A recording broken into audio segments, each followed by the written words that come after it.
दोस्तों आपका हमारे YouTube चैनल पर स्वागत है।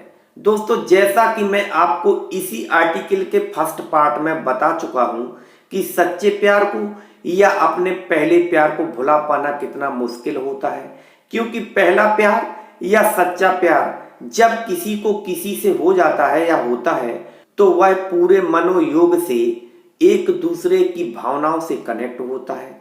वहीं पहले अनुभव और पहले एहसास दिमाग के डीप प्लेस में स्टोर हो जाते हैं, जिन्हें पूरी तरह से निकाल पाना या भुला पाना मुश्किल होता है।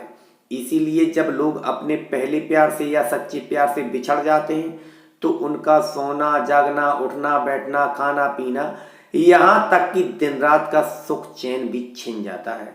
चलो बताते हैं कि आप अपने सच्चे प्यार को कैसे भुला सकते हैं, कैसे उसके दर्द से उबर सकते हैं। दोस्तों यदि आपने अभी तक इस चैनल को सब्सक्राइब नहीं किया है तो सब्सक्राइब कर लें।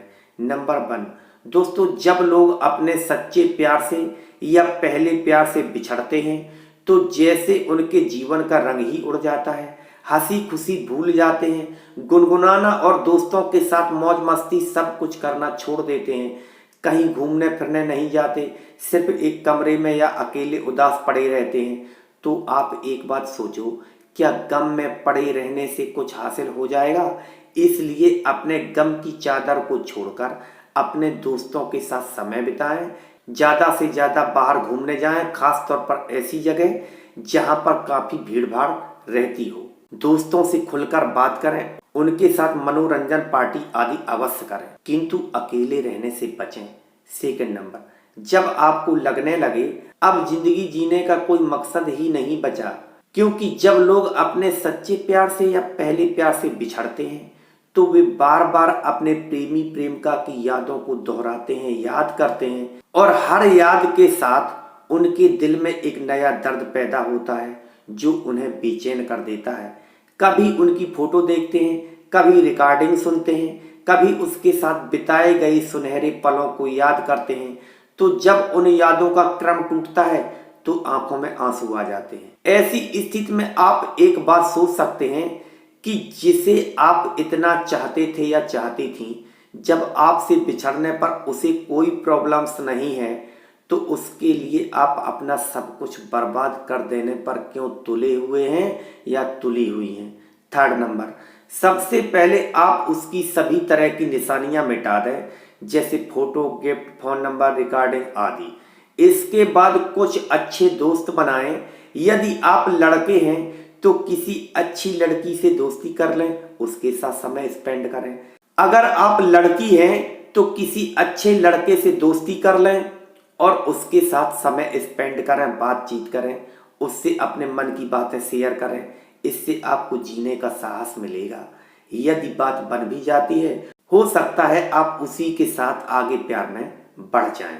फोर्थ नंबर, दोस्तों यहाँ पर आपको एक बात याद रखनी है कि बुरे वक्त में आपके वे अच्छे दोस्त ही हैं जो आपके काम आते हैं, और उनके साथ खूब जमकर नई उमंग के साथ लाइफ को एंजॉय करना शुरू कर दें। इसके अलावा आपको एक बात याद रखनी चाहिए कि जो दर्द ब्रेकअप के बाद या शुरुआती दिनों में होता है वह दर्द समय के साथ साथ धीमा या कम होता चला जाता है, यहाँ तक कि खत्म भी हो जाता है, और आप एक समय बाद उस दर्द से पूरी तरह से उबर जाते हैं या रिकवर कर जाते हैं। क्योंकि कहा भी जाता है कि समय से बड़ा कोई मित्र और मरहम नहीं होता, क्योंकि समय के साथ साथ बड़े बड़े जख्म भी भर जाते हैं, बड़े बड़े शत्रु मित्र भी बन जाते हैं, मित्र शत्रु भी बन जाते हैं। 5 नंबर, दोस्तों यदि आपके पार्टनर ने आपको धोखा दिया है या वह आपको छोड़कर चला गया था या चली गई थी, यदि वह जिंदगी में वापस भी आना चाहे तो उसे वैसा महत्व नहीं देना चाहिए, उसे उतना सम्मान नहीं देना चाहिए, क्योंकि इसकी कोई गारंटी नहीं कि कब वह दोबारा आपको धोखा दे देगा या छोड़कर चला जाएगा या चली जाएंगी। 6 नंबर, दोस्तों काफी लोग ऐसे भी होते हैं जो यह सोचकर परेशान रहते हैं कि हमारे प्रेमी प्रेमिका ने हमें छोड़ दिया और मैं यहाँ पर दुखी हूँ, वह खुश है। तो आपको एक बात सोचनी चाहिए, उसने आपको धोखा देकर किसी और से प्यार कर लिया या शादी कर ली या किसी और के साथ हो गया या हो गई, ऐसे धोखेबाज को अपनी जिंदगी में पाकर आखिर आप क्या हासिल करते या क्या हासिल करती। 7 नंबर, आपको एक बात और सोचनी चाहिए कि जिसे आपने इतना प्यार दिया, इतना चाहा, जब वह आपका नहीं हुआ तो दूसरे का क्या होगा। जब उसने आपको धोखा दिया या आपको धोखा देकर किसी और से प्यार किया तो उसे भी तो धोखा दे दिया, क्योंकि वह पहले ही आपसे प्यार कर चुका है या कर चुकी है। इसलिए मैं आपसे एक ही बात कहूंगा, संसार एक इतना सुंदर, इतना बड़ा बगीचा है जिसमें एक से बढ़कर एक सुंदर फूल और कलियां खिली हुई हैं। क्या एक कली या फूल के टूट जाने से पूरा बगीचा खत्म हो जाता है? सोच कर देखो।